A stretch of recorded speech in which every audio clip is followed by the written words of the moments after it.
Hah? Serius? 2020? Udah nggak apa-apa sih, nanti kan ada yang edit kan ini kan? Enggak, kalau itu Lupa aku mau apa. jadi gini deh. Halo semua, Billy Morgan di sini dan inilah Himatif Podcast.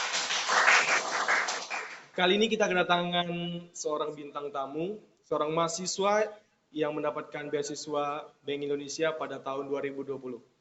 Inilah dia, Kak Kolaus Safayona. Mengenai beasiswa Bank Indonesia, itu gimana awal mula Mbak itu bisa masuk ke dalam beasiswa Bank Indonesia? Dari informasi yang ada ya kan memang BI ngeluarin informasi untuk pendaftaran awalnya. Masuk ke tekniknya, dari teknik diinfokan pendaftarannya, tahapan-tahapannya untuk masuk ke beasiswa. Berarti tahapan-tahapannya kurang lebih seperti itu ya Mbak, untuk mendapatkan beasiswa BI. Apakah Mbak mempunyai kesulitan dalam pendaftaran pertama seperti mungkin kesulitan di administrasinya?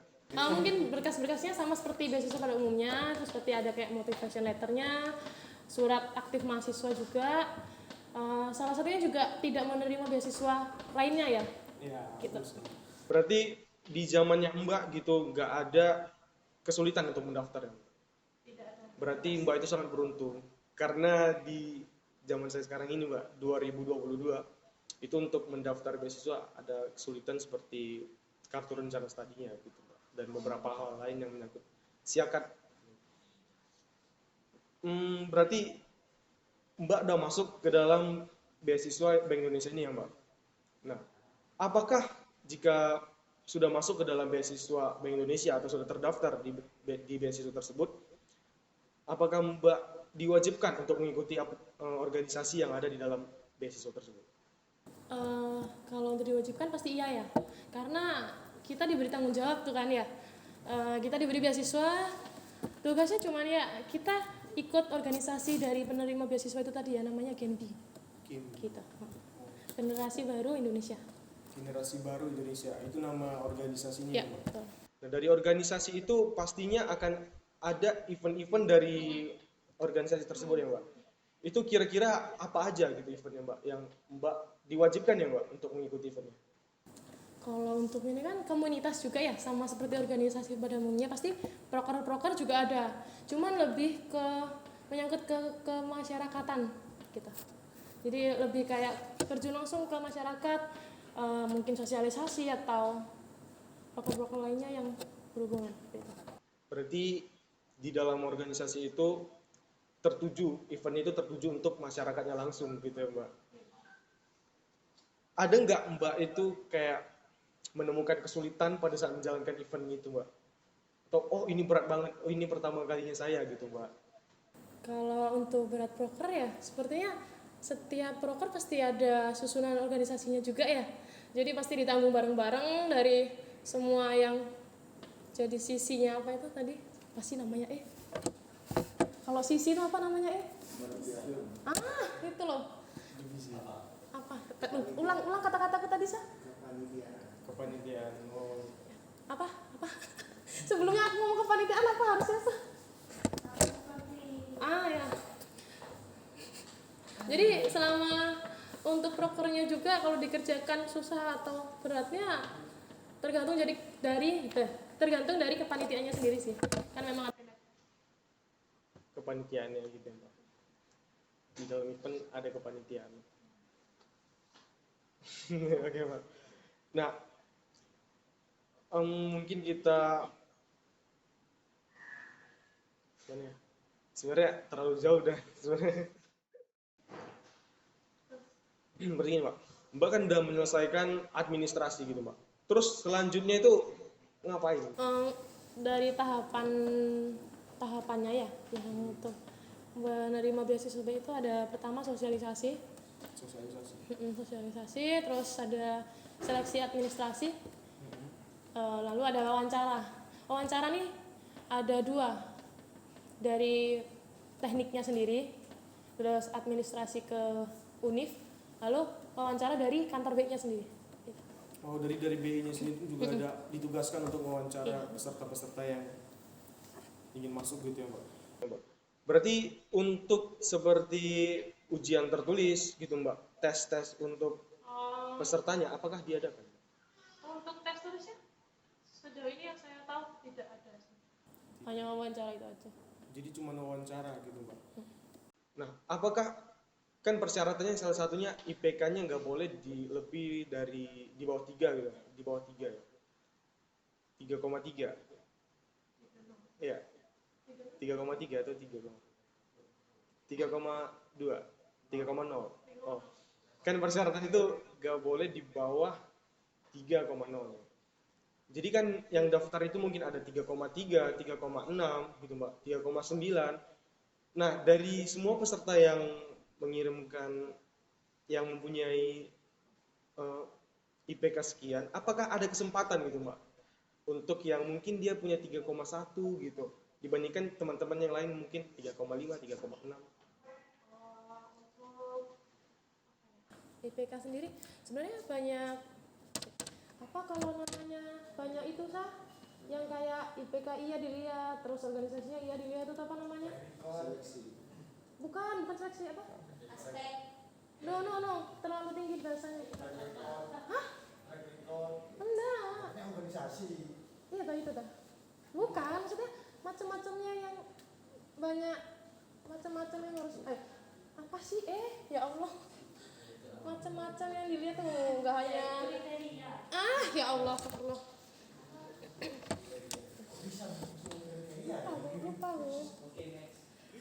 Untuk kriteria sendiri kan banyak ya, nggak hanya dari IPK aja, dari organisasi iya, dari pengalaman iya, atau dari skill iya juga, IPK juga termasuk. Jadi untuk IPK kecil tetapi harus ada batasnya ya kan, memang batasnya 3,0. Jadi di atas 3,0 meskipun 3,1 pun masih ada kesempatan kalau memang dalam tahap wawancaranya memang bagus gitu.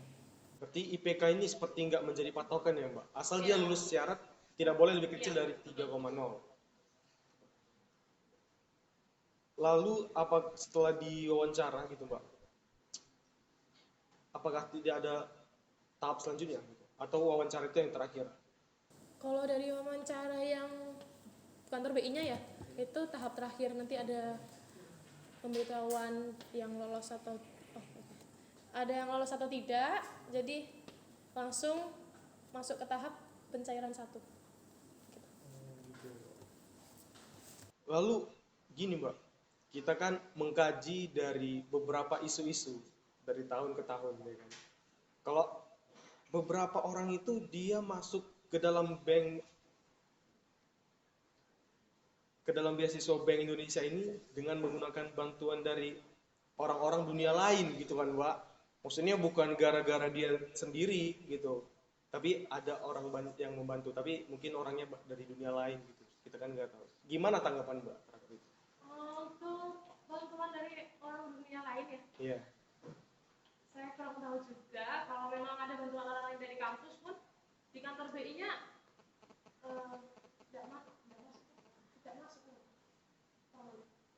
tidak masuk ya. Soalnya kalau memang bantuan dari kampus atau dari orang-orang lain atau dari orang dunia lain pun di kampus nggak bisa membantu di kantor BI-nya. Dari kantor BI-nya sendiri pun dari pusat. Maksudnya apa orang dewe jadi kayak gitu.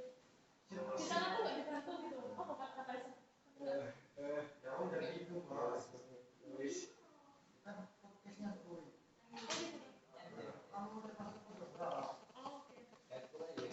Berarti di Bank Indonesia itu di beasiswa di pusat lah misalnya, Mbak. Jadi di pusat itu nggak ngaruh orang dari dunia lain gitu, Mbak.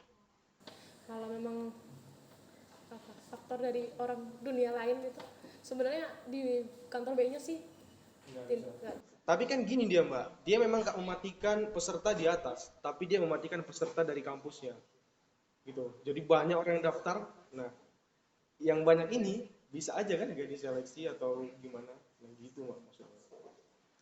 Kalau untuk dari orang dalam juga yang saya tahu dari tahun ke tahun, meskipun orang dalam pun nyampe di kantor BI-nya belum tentu dia bisa lolos sih gitu. Soalnya memang orang dalam pun bisa atau bisa apa ya, bisa ngebantu cuman di tahap teknik aja gitu yang saya tahu. Jadi walaupun mungkin memakai bantuan dari orang dunia lain gitu ya, bukan orang dalam sih, orang dunia lain gitu, tetap harus ya berjuang sendiri dari pusatnya gitu, pusatnya untuk mendapatkan beasiswa itu. Tapi menurut Mbak sendiri, apakah seluruh mahasiswa itu mempunyai kesempatan yang sama apabila persyaratannya itu semuanya terpenuhi gitu? Ya untuk kesempatan pasti iya ya, soalnya memang yang daftar pun pasti ikut dari aturan awal ya, dari administrasinya, batas-batasnya harus apa aja yang dikumpulin, kalau memang mereka termasuk atau bisa apa sih ngambil batas itu jenenge apa sih kayak masuk sama bukan kan masuk kayak di kriteria itu apa masuk kata ganti masuk ya aku tanya terus kata-katanya. Kalau memang sesuai dengan persyaratan yang sudah ditentukan oleh BI ya ada kesempatan gitu. Cuman dari BI-nya sendiri tuh dibatasin setiap kampus ada berapa mahasiswa yang pasti lolos gitu. Untuk yang baru ini 2022 ya di UTM 75 mahasiswa yang dipastikan lolos. Berarti kuota untuk Kuota 75 mahasiswa. Nah gini Mbak kan udah dapat beasiswa Bank Indonesia, aktif kuliah juga tentunya kan Mbak, harus aktif kuliah juga, lalu bahkan aktif dalam organisasi gitu ya Mbak, aktif dalam organisasi dan mungkin juga mempunyai pasangan gitu Mbak. Jadi bagaimana cara Mbak untuk mengatur waktu untuk keempat hal-hal ini Mbak? Komitmen dari awal ya, karena kita mengerjakan sesuatu pun kalau nggak ada komitmen juga susah bagi waktu ya kan. Mana yang prioritas dikerjakan dulu, kalau memang kita bertanggung jawab untuk dapat beasiswanya ya kerjain apa yang ditugaskan gitu. Kalau memang dapat ya alhamdulillah kerjain proker-prokernya, ikut aktif di Genbi-nya gitu. Insya Allah cair. Kalau di Genbi sendiri ada kriteria buat cair sama enggaknya ya, pasti harus aktif ya gitu. Harus aktif. Harus aktif. Jadi kalau misalnya nggak aktif di Genbi-nya? Ada kayak organisasi pada umumnya ada surat peringatan atau semacamnya gitu. Oh gitu. Harus aktif sih.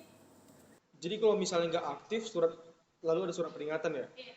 Nah apabila itu diabaikan misalnya Mbak, dia tetap nggak aktif, dia itu bisa terancam atau bahkan dikeluarkan dari beasiswanya. Tidak ya sebenarnya. Cuman sampai saat ini saya belum tahu, belum ada anak yang tidak aktif yang harus sampai tidak cair. Cuman memang aturan dari awal tidak aktif ya tidak cair. Kan memang tugasnya kita dapat beasiswa Genbi itu tadi, prokernya dikerjain baru kita dapat. Nah untuk mengenai fresh money Mbak, untuk mendapatkan fresh money itu jangka waktunya berapa bulan gitu Mbak? Untuk Bentar saya lupa berapa bulan ya guys. Itu Juli, April, Mei. Sekarang bulan apa? Maret ke April berapa bulan? 1. Pencairan 2 Agustus. Untuk pencairan pertama itu di bulan April ke Mei. Terus untuk pencairan kedua di bulan Agustus September. Sekitar bulan itu. pencairan pertama dari bulan April ke Mei, antara bulan-bulan itu. Lalu pencairan keduanya Di Agustus atau September. Agustus September. Berarti jangka waktu kayak 4 ke 5 bulan ya Mbak? Iya, soalnya memang kan pasti ada eval ya. Sama kayak organisasi pada umumnya pasti ada evaluasi dari Genbi sendiri di setiap 6 bulan sekali. Eval 1, eval 1 ya sebelum pencairan yang kedua, sama eval kedua yang di akhir periode. Periodenya sendiri kalau dari Genbi 1 tahun. Itu untuk penerima beasiswa. Berarti kalau misalnya Mbak menerima gitu ya, apakah bilangan fresh money-nya itu selalu sama, Mbak? Atau kadang naik dari biasa atau kadang turun dari biasa gitu, Mbak? Kalau sampai saat ini yang saya tahu memang sudah. Segitu ya, Mbak? Tetap gitu, Mbak. Kira-kira berapa digit gitu, Mbak?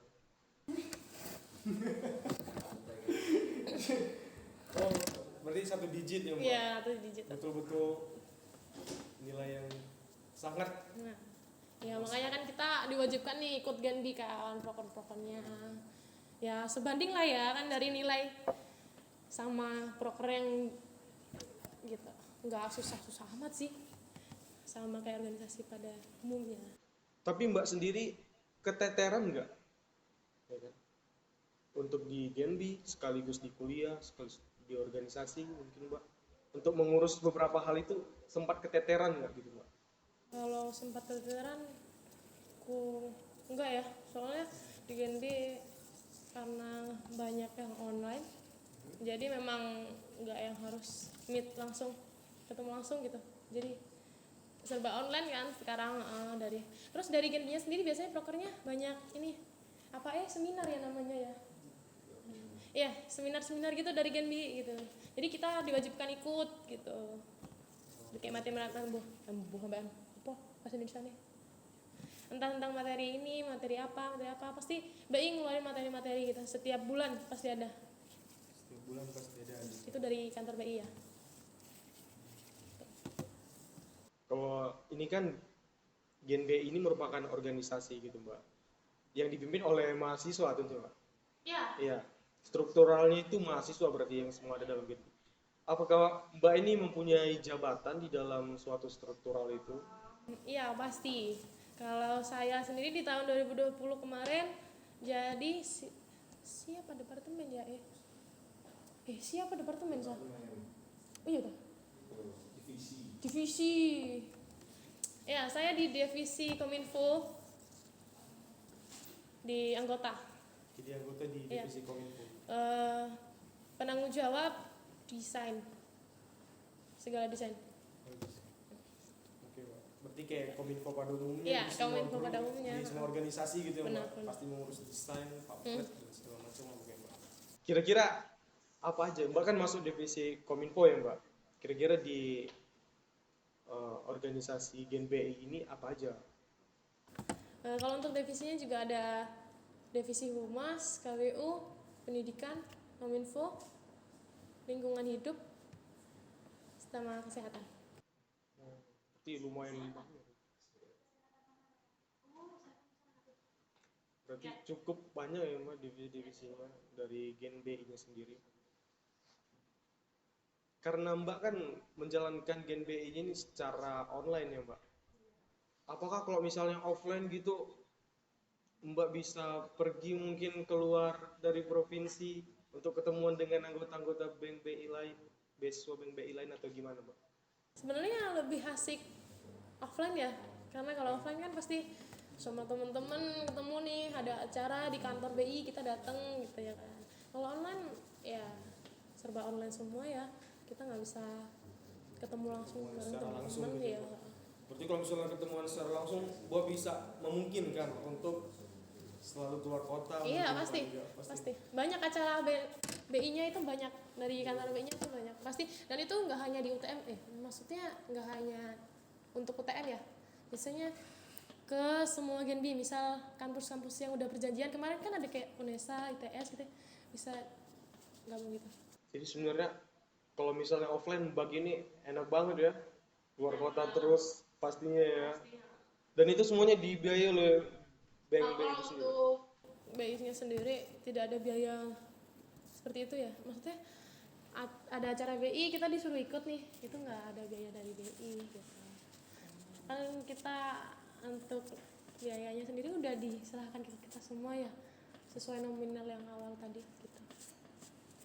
Gitu. Berarti kalau misalnya ada acara-acara Bank BI udah lepas tangan dalam Iya, masalah pas tangan. keuangan. Cuman ya kita pasti ada kayak kalau di zamannya dulu ada absen namanya. Jadi kita ikut serta gitu. Jadi kita ikut acara apa aja di Genbi gitu. Terus pasti kan dilihat nih kita aktif apa enggak ya kan, sama ketumnya. Ya kalau nggak aktif pasti diberi peringatan juga sih dari ketum ya kan. Orang kita kan juga bertanggung jawab penuh atas beasiswa ini udah dikasih ke kita gitu. Sekarang kita masuk ke segmen STMJ. Subscriber tanya, mari jawab. Oke, yang pertama ada dari Nada Katani. Nada Katani ya. Salah satu mahasiswa teknik informatika tentunya. Nah, pertanyaannya itu apa saja yang perlu dipersiapkan pada saat lolos ke tahap wawancara dan apa saja pertanyaannya yang ada di wawancara tersebut. Yang disiapkan mungkin kesehatan ya, atau mungkin offline ya kan, kita nggak tahu juga nih kan yang di tahun ini dapat online apa offline yang untuk wawancaranya sendiri. Terus kalau memang offline siap menjawab dari pertanyaan si pewawancaranya juga di kantor BI-nya. Ini wawancara yang di kantor BI kan ya. Terus kalau untuk macam-macam pertanyaannya mungkin salah satunya pasti berhubungan dengan masyarakat, entah mungkin apa ya, kayak apa sih namanya broker ya, broker ya. Salah satu pertanyaan yang penting mungkin ya dari pewawancara, broker apa yang kamu buat jika keterima di beasiswa BI gitu. Nah itu pasti berhubungan dengan masyarakat, soalnya memang kan BI dari awal Bersifat untuk membantu masyarakat atau tujuannya itu emang untuk membantu masyarakat. dari BI-nya sendiri kan memang tujuan awalnya untuk negeri ya, jadi langsung terjun ke masyarakat. Jadi proker yang ditanya ketika kita diterima gitu. Seperti apa aja yang bisa kita lakukan untuk masyarakat gitu ya Mbak. Oke. Lanjut dari @samrd28_. Pertanyaannya, Mbak Holal, apa uang beasiswa BI cukup untuk membiayai Mbak selama perkuliahan? Kalau cukup ya, terlalu cukup, lebih dari biaya UKT. UKT sendiri di Trunajaya kan tidak sebesar univ lain ya kan, jadi memang harusnya cukup. Itu lebih dari cukup uang beasiswanya, karena nominalnya sendiri kan banyak ya. Gitu. Berarti lebih dari cukup Iya, sebenarnya, Mbak. seharusnya lebih dari cukup ya. Oke, selanjutnya ada pertanyaan dari @billms. Mbak, apakah untuk jangka waktu beasiswanya itu berlaku sampai tamat atau ada jangka waktunya?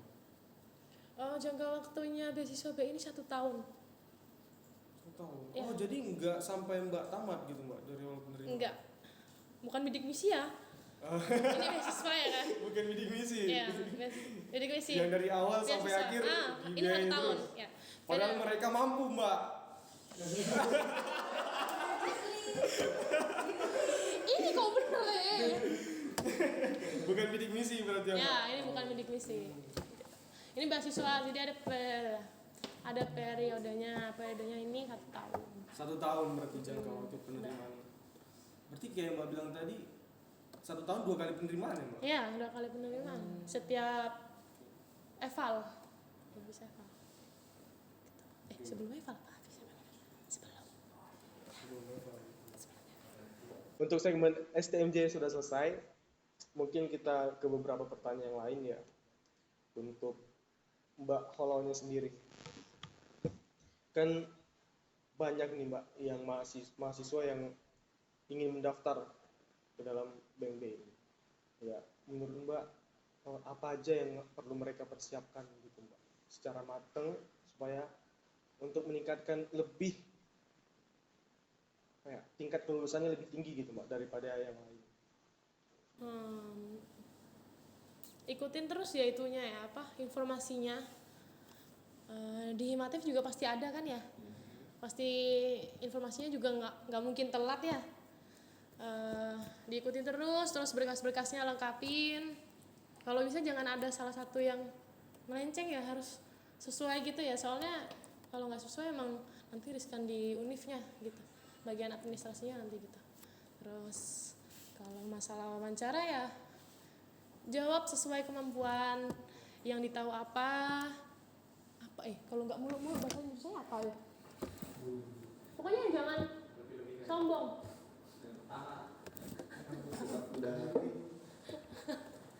Berasa Siraman kalau bulan kalau batu. Gak jadi. Apa aja yang disiapin ya? Ya udah nggak ada tuh. Apa ya? Apa sah? Itu aja ya. Ini nggak ada daftar beasiswa itu? Banyak. Kalian nggak ada yang daftar? Ada. Daftar tuh? Ada. Ya. Kamu daftar? Yo.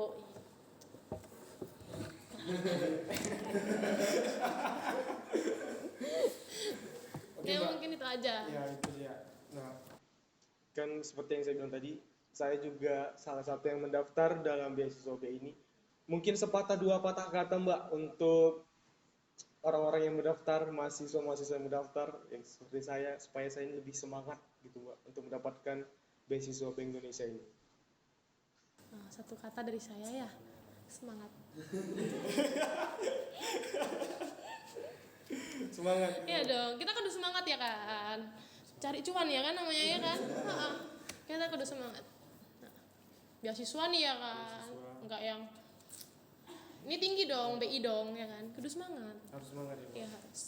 Berarti nggak boleh langsung Ngedown dulu, nggak Ngedown, boleh, ya, nggak jangan boleh sampai dong, ngedown. nggak boleh. Semangat dulu. Semangat dulu sampai tahap akhir. Lolos enggaknya ya dari awal usahanya gimana, doanya gimana. Walaupun kita ini semua atau kayak saya ini yang nggak punya koneksi harus melawan orang-orang yang Gak apa-apa. wah, Semangat aja yang penting semangat. ya itu intinya semangat ya Mbak. Nah, yang penting administrasi apa wawancara kamu lancarin dulu semua. Insya Allah kalau emang rezeki nggak kemana ya kan. mana? Mungkin ini saja untuk podcast Himatif kali ini. Terima kasih buat Mbak Safayona karena telah bersedia menjadi bintang tamu kami pada podcast Himatif yang perdana. Ini betul-betul perdana. Ya, terima kasih Mbak. Semoga ilmu-ilmu yang Mbak berikan dan pertanyaan-pertanyaan yang Mbak jawab bisa bermanfaat bagi teman-teman semua yang menonton. Terima kasih. Untuk akses informasi yang lebih lengkap sama terbarunya di Instagramnya Genbi UTM. Gini UTM. Karena itu dari Genbi langsung ya. Jadi harusnya lebih. Jadi Jadi untuk penonton-penonton semua yang sedang menonton acara ini, informasi lebih lengkap bisa Anda kunjungi di Genbi UTM atau di bawah ini, ya Instagram di bawah ini @genbi UTM. Oke, sekian podcast Himatif.